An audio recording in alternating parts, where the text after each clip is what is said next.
ये कहानी है मायागंज की। सुबह के यही कोई 4:30 बज रहे थे। सूरज अभी निकला नहीं था, हालांकि चिड़ियों की चहचहाहट सुनाई दे रही थी। वैसे तो उन दिनों ठंड पड़ रही थी, लेकिन उस कड़ाके की ठंड में भी उस बड़े से मैदान में 5 औरतें, अर्पिता, सोनम, पायल, प्रियंका और चंदा, पूरी शिद्दत से अपनी मंजिल को पाने के लिए लगी हुई थी। और वो पांचों की पांचों औरतें पूरी तेजी से दौड़ते हुए मैदान का चक्कर लगा रही थी। सांस फूल रही है दीदी, आज लगता है ज्यादा नहीं दौड़ पाऊंगी। नहीं चंदा, हिम्मत नहीं हारना है, बस कुछ ही सेकंड में मंजिल हमारे कदमों में होगी। पर दीदी, लगता है सांस टूट जाएगी। नहीं चंदा, तू फौजी की बीवी है, इतनी आसानी से सांस नहीं टूट सकती तेरी, अब जब तक कि तू जीत का पताका न फहरा दे। उसके बाद अर्पिता, सोनम, पायल और प्रियंका भी दौड़ते हुए चंदा का उत्साह बढ़ाने लगी और जोर जोर से चिल्लाने लगी, चंदा चंदा चंदा चंदा। चंदा ने फिर कोई परवाह नहीं की और अपने कदम तेजी से बढ़ाते हुए मैदान में भागने लगी और कुछ ही सेकंड में उसने उन चारों को पीछे छोड़ दिया। अरे वाह वाह दीदी, मैं तो जीत गई। जीतना तो था ही, क्योंकि जीत के अलावा कोई विकल्प नहीं है हमारे पास। हाँ चंदा, आर्मी की दौड़ में अब 1 सप्ताह का ही वक्त रह गया है। अभी से हमारी तैयारी पूरी रहेगी, तभी तो हम उस दौड़ में जीत हासिल कर पाएंगे और अपनी मंजिल यानी आर्मी में भर्ती हो पाएंगे। हाँ दीदी, सही कहा आपने, हमारी मंजिल के लिए हमें जीत और मेहनत करनी ही होगी और उसे पाना ही होगा। अर्पिता, सोनम, पायल, प्रियंका और चंदा, पांचों का विवाह एक ही घर में हुआ था। उन पांचों के पति फौज में थे। आज से 1 साल पहले की बात है, जब वो पांचों शादी करके अपने ससुराल आई थी, तो उनकी सास रमा देवी बहुत ही खुश थी। जब पांचों ने अपनी सास के पैर छूकर आशीर्वाद लिया तो जैसे किसी की लॉटरी लग जाती है तो वो खुश होता है ना। आज उसी तरह मैं बहुत खुश हूँ। आज मेरे घर एक साथ 5-5 लक्ष्मी के कदम पड़े हैं। तुम लोग सदा सुहागिन रहो और सदा खुश रहो। रमा देवी अपनी पांचों बहुओं को बहुत प्यार करती थी। पांचों के पति भी अपनी पत्नियों से बहुत प्यार करते। कुछ दिन साथ रहने के बाद पांचों बॉर्डर पर अपनी ड्यूटी निभाने चले गए। उन पांचों को अपने पतियों पर बहुत गर्व था, क्योंकि वो देश की सेवा के लिए हमेशा तत्पर रहते। समय तेज गति से बीतने लगा। उनकी शादी को 1 साल होने वाले थे। एक शाम की बात है, रमा देवी के सबसे बड़े बेटे मोहन का फोन आया। हेलो माँ, प्रणाम, कैसी हो? खुश रहो। मैं ठीक हूँ बेटा, तू कैसा है? मैं भी ठीक हूँ माँ। और बाकी भाई? वो सभी ठीक है माँ, और मातृभूमि की सेवा में लगे हुए हैं। एक बहुत जरूरी बात बताने के लिए मैंने फोन किया है। हाँ बेटा, बोलो ना। माँ, आज हमारी हाई लेवल की एक मीटिंग हुई है। आर्मी के कमांडर जवानों की हाई लेवल मीटिंग ले रहे थे। दीवार पर लगे नक्शे को दिखाते हुए वो भारतीय सेना के जवानों को बता रहे थे, जवानों, दुश्मन सेना इस रास्ते से भारत की सीमा में दाखिल होने की फिराक में है। हमें उनके न सिर्फ कदम रोकने हैं, बल्कि उन्हें ऐसा सबक सिखाना है कि भारत माँ की ओर कदम बढ़ाने से पहले वो 50 बार सोचे और हर सोच के साथ उनकी रूह कांप जाए। अपनी माँ से बात करने और उनका आशीर्वाद लेने के बाद मोहन ने अपनी पत्नी अर्पिता से फोन पर बात की। मुझे तो डर लग रहा है जी। अर्पिता, एक फौजी की बीवी होकर डरने की बात कर रही हो? अरे हमारा जीवन तो भारत माँ के लिए ही है। अगर इस पर कुर्बान हो गया तो इससे बड़े सम्मान की बात एक फौजी के लिए क्या होगी। देखो, मैं इस जंग का परिणाम जानता हूँ कि क्या होगा। जीत हमारी होगी, 100% हमारी होगी। हम दुश्मन के छक्के छुड़ा देंगे, उनके नापाक कदम नहीं पड़ने देंगे हमारे भारत भूमि पर। मार गिराएंगे उन्हें, मार गिराएंगे। दुश्मन सेना के साथ भयंकर युद्ध हुआ। बम गोलों की बरसात होने लगी। भारतीय सेना की ओर से दुश्मनों पर इतनी गोलियां चली कि कुछ देर तक उन्हें कुछ भी सुनाई नहीं दे रहा था। जब सुनाई दिया तो चारों ओर एक ही नारा गूंज रहा था, भारत माता की जय, भारत माता की जय। दुश्मन पीछे तो हट गए, लेकिन उन्होंने कुछ दिन रुककर फिर से हमला किया। हालांकि इस बार भी उन्हें मुंहतोड़ जवाब मिला। जीत तो भारतीय सेना की हुई, लेकिन कई सैनिक शहीद भी हो गए और शहीद होने वालों में रमा देवी के 5 बेटे भी थे। तिरंगे में लिपटा जब उनका शरीर उनके घर पहुंचा तो सभी का रो रो कर बुरा हाल था, लेकिन रमा देवी तो चुपचाप अपने बेटों को निहार रही थी। नहीं बहुओं, रो रो कर मेरे बेटों की शहादत का अपमान मत करो। ये बहुत भाग्यशाली थे जिन्होंने भारत माता के लिए अपनी जान कुर्बान की। मुझे गर्व है मेरे बेटों पर। भारत माता की जय, भारत माता की जय। ये कहकर उसने अपने पांचों बेटों को सलामी दी। उनकी देखा देखी पांचों बहुओं ने भी अपने पतियों को सलामी दी और आंसू पोंछते हुए कहा, अब ठीक कहती हैं माँ जी, हमें रोकर अपने पति की शहादत का अपमान नहीं करना चाहिए। तिरंगे में लिपटकर इस तरह अपने घर आना तो हर सच्चे सैनिक का सपना होता है। पांचों बहुओं ने अपने पति की चिता को आग दिया और उसी चिता की आग पर ये कसम भी खाई कि जिस तरह हमारे पतियों का जीवन भारत माँ के लिए समर्पित था, हम भी अपना जीवन भारत माँ को समर्पित कर देंगे। उन पांचों ने भी आर्मी ज्वाइन करने का मन बना लिया और उसी की तैयारियों में जुट गई। वो दिन रात आर्मी की परीक्षा को पास करने के लिए कड़ी मेहनत कर रही थी। उन पांचों ने आर्मी की लिखित परीक्षा पास कर ली। माँ जी ये देखिए हम पांचों ने लिखित परीक्षा पास कर ली है। आर्मी की ज्वाइनिंग की पहली सीढ़ी हम चढ़ गए माँ जी। तुम लोग आगे की सीढ़ियाँ भी चढ़ जाओगी बहुओं। तुम लोग फौजी की बीवियाँ हो, वो हार नहीं मानते, कभी नहीं मानते। कुछ दिन और बीते। आज उनका दौड़ का टेस्ट था। पांचों बहनों समेत और भी कई महिलाएं दौड़ने के लिए खड़ी थी। ऑल द बेस्ट, जीत हमारी होगी। कुछ देर बाद वहां खड़े सूबेदार ने बंदूक की गोली चलाई और फिर सभी कैंडिडेट भागने लगे। सभी पूरी स्पीड में भाग रहे थे। अर्पिता, सोनम, पायल, प्रियंका और चंदा भी पूरी शक्ति से दौड़े जा रहे थे। लेकिन तभी अचानक अर्पिता और चंदा का पैर अपने पैरों में ही फंस गया और वो धड़ाम से नीचे गिर पड़ी। बाकी कैंडिडेट आगे निकल गए। ओह, ये क्या हो गया? अर्पिता और चंदा को नीचे गिरा देख सोनम, पायल और प्रियंका के भी कदम ठिठक गए और वे भी दौड़ में काफी पीछे हो गए। उन सभी को अपना सपना अब असंभव सा लगने लगा था। ये क्या हो गया? हमारी सारी मेहनत पर पानी फिर गया। हम सभी दौड़ में कितने पीछे हो गए। तभी उन सभी को ऐसा लगा कि उनके पति उनके सामने खड़े हैं और उनसे कह रहे हैं, गिरे तो क्या हुआ, तुम्हें उठना होगा, इस लड़ाई को जीतना होगा, सपनों को पूरा करना होगा। उठो और भागो, तेज भागो, मंजिल तुम्हारा इंतजार कर रही है। भागो भागो, जीत के लिए भागो। इसके बाद तो उन पांचों में ना जाने कहां से शक्ति आ गई। वे सभी एक बार फिर तेजी से भागने लगी और अपने लक्ष्य पर पहुंचकर ही रुकी। और जब वो रुकी तो उन सभी की आंखों में जीत की चमक थी और अपने सपने पूरे होने की खुशी थी। हम जीत गए, हम जीत गए, हमारी मेहनत का फल हमें मिल गया। भारत माता ने बुला लिया हमें अपनी सेवा के लिए। कुछ दिनों के बाद पांचों फौजी बहुओं की ट्रेनिंग शुरू हुई और कुछ महीनों की कड़ी ट्रेनिंग के बाद जब पांचों फौजी बहुएं फौजी की ड्रेस में अपनी सास से मिलने गईं, तो उनकी आंखें भर आई।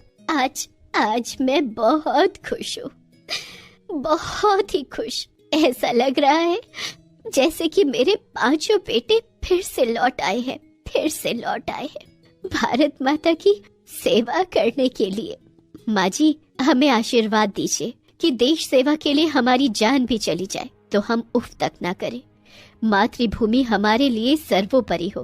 पांचों फौजी बहुएं आज भी सेना में नौकरी कर रही हैं और पूरी वीरता और देशभक्ति के साथ देश के प्रति अपना फर्ज निभा रही हैं। दोस्तों, देश के लिए शहीद होने से बड़ा कोई पुरस्कार नहीं है और देश प्रेम से बड़ा कोई प्रेम नहीं। जय हिंद, भारत माता की जय। बेटा, मेरा बेटा मेरे पास आ जा, मेरा बेटा। ये बोलकर अंजलि ने एक बच्चे को गोद में उठा लिया और तभी उस बच्चे की असली माँ दौड़ते हुए अंजलि के पास आई और अपने बेटे को छीन लिया। अरे बच्चा चोर, मेरे बच्चे को चुराती है, बचाओ, कोई बचाओ। चीख सुनकर आसपास के लोग वहां आए और अंजलि को मारने लगे। पागल औरत कहीं की, भाग यहाँ से, नहीं तो पुलिस को बुलाएंगे। अंजलि की गोद में उसकी खुद की बेटी थी। अंजलि ने खुद मार खा लिया लेकिन अपनी बच्ची को एक खरोच भी नहीं आने दी और उसके बाद अंजलि डर के मारे भाग गई। भागते भागते वो बहुत दूर चली आई और हाँफने लगी। हे दुर्गा माँ, ये क्या हो गया है मुझे? कहाँ मिलेगा मेरा बेटा? हे दुर्गा माँ। अंजलि रो पड़ी। उसकी छोटी बच्ची ने उसके आंसू पोंछ दिए। अंजलि की हालत ऐसी नहीं थी। वो एक अच्छे घर की बेटी थी और एक घर की बहू भी। शादी के बाद अंजलि ने सोचा था कि उसकी जिंदगी ऐसे ही हंसी खुशी बीत जाएगी।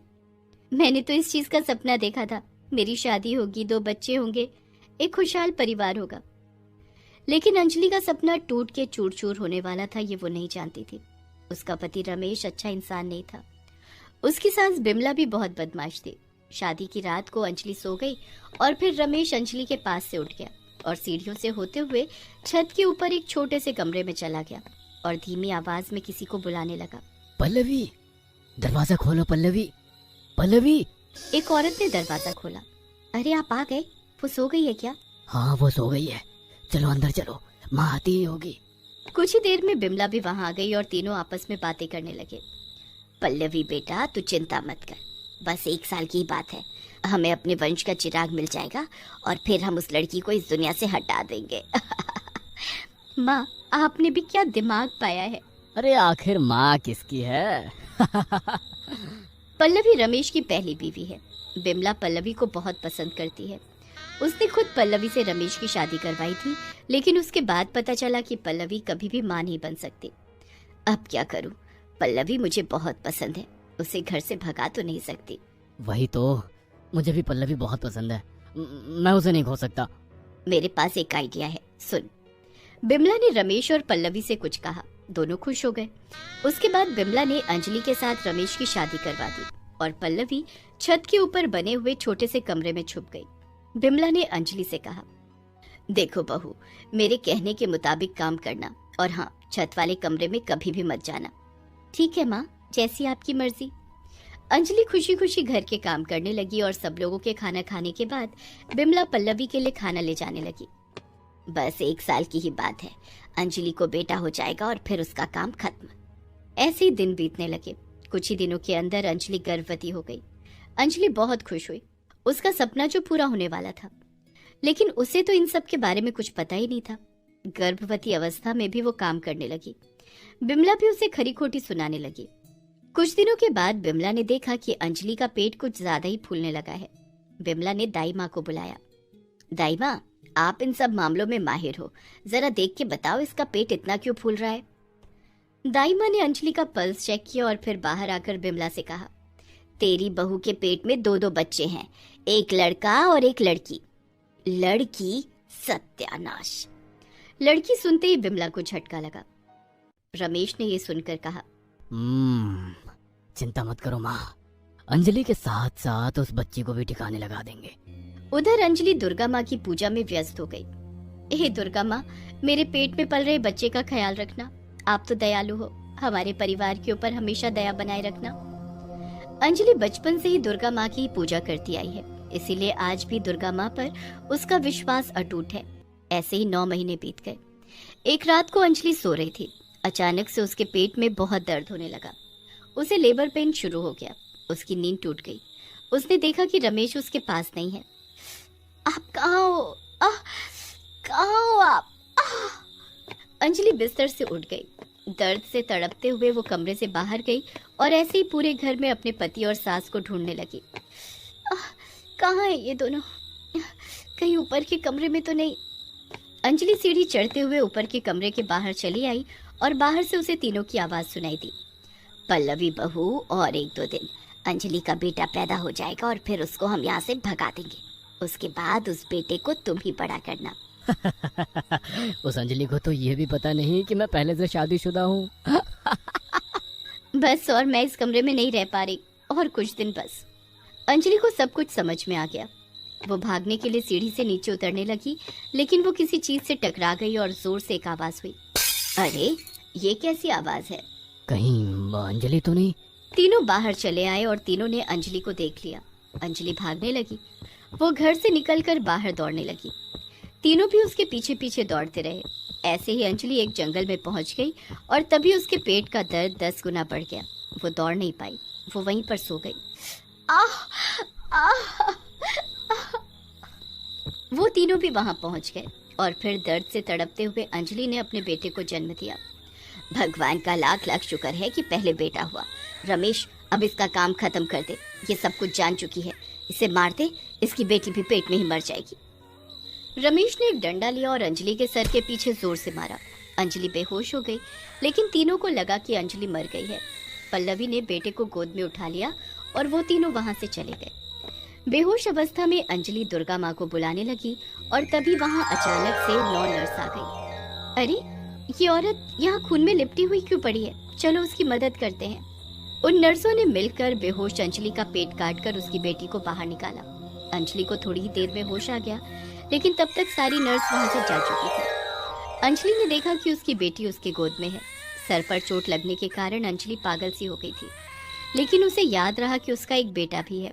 अंजलि अपनी बेटी को गोद में लेकर अपने बेटे को ढूंढने के लिए निकल पड़ी। रास्ते में लोगों से पूछती रही, आपने मेरे बेटे को देखा है क्या साहब? साहब, ओ साहब, मेरे बेटे को मेरे पास ला दीजिए ना। अंजलि को सभी पागल सोचकर भगाने लगे। ए पागल औरत, जा भाग यहाँ से, तंग मत कर। अंजलि अपनी बेटी को गोद में लेकर दर दर भटकने लगी। उसकी बेटी भूख से रोने लगी। अंजलि ने रास्ते में ही अपनी बेटी को दूध पिलाना शुरू कर दिया। ये देखकर आसपास के लोग हंसने लगे। अरे वो देखो, पागल औरत अपनी बेटी को रास्ते में ही दूध पिला रही है। हाय हाय, मैं तो शर्म से ही मर गई। ए भाग यहाँ से, भाग जा। अंजलि अपने बेटे को ढूंढने के चक्कर में अपना होश खो बैठी। उधर रमेश, बिमला और पल्लवी बड़े खुश थे। पल्लवी उस बच्चे को गोद में लेकर खिलाने लगी। वो बच्चा भी भूख से रोने लगा। पल्लवी ने उस बच्चे को दुकान से खरीदा हुआ दूध पिलाने की कोशिश की, लेकिन उस बच्चे ने नहीं पिया। इस उम्र में बच्चे को तो सिर्फ माँ का दूध ही चाहिए होता है, लेकिन अब क्या कर सकते हैं, नहीं पीना चाहे तो जबरदस्ती पिलाना पड़ेगा। तीनों मिलकर उस बच्चे को जबरदस्ती दूध पिलाने लगे। इससे उसकी तबीयत बिगड़ने लगी। उधर रास्ते में अंजलि ने एक बच्चे को देखा और उसे अपना बच्चा समझकर गोद में उठा लिया। इसकी वजह से लोगों ने उसे बहुत मारा और वो भाग गई और फिर दुर्गा माँ को याद करने लगी। हे दुर्गा माँ, ये क्या हो गया है मुझे? कहाँ मिलेगा मेरा बेटा? हे दुर्गा माँ। तभी वहाँ एक पुलिस की गाड़ी आई। उसमें से एक लेडी ऑफिसर निकली। ए पागल औरत, यहाँ क्या कर रही है? अपने बेटे को ढूंढ रही हूँ मैडम, वो खो गया है। खो गया है? ठीक है, पुलिस स्टेशन चल और डायरी लिखवा। तेरे बेटे को हम ढूंढ कर देंगे। ये सुनकर अंजलि बहुत खुश हुई। वो पुलिस स्टेशन चली गई। उसके पास रहने की जगह नहीं थी, इसीलिए उस ऑफिसर ने उसे पुलिस स्टेशन में ही रहने का बंदोबस्त कर लिया। अंजलि पुलिस स्टेशन में सफाई का काम करने लगी और वहीं पर रहने लगी। नवरात्रि आ गई।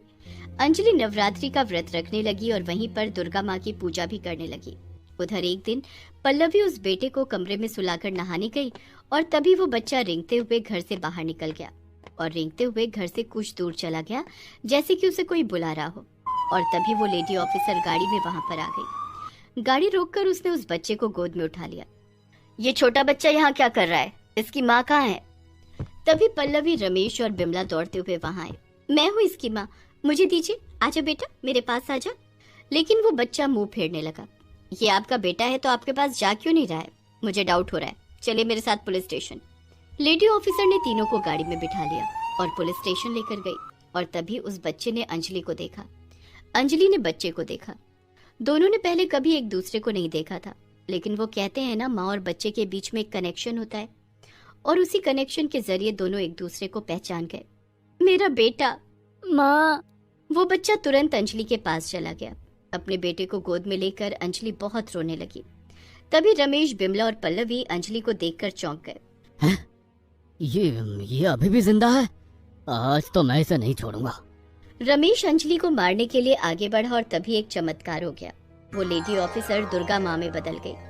पुलिस स्टेशन दुर्गा माँ के मंदिर में बदल गया। रुक जा पापी, तुम तीनों बहुत पाप कर चुके हो, अब और नहीं, तुम्हें सजा मिलेगी। ये बोलकर दुर्गा माँ ने तीनों को भस्म कर दिया। अंजलि को दुर्गा माँ की कृपा मिली। वो ठीक हो गई।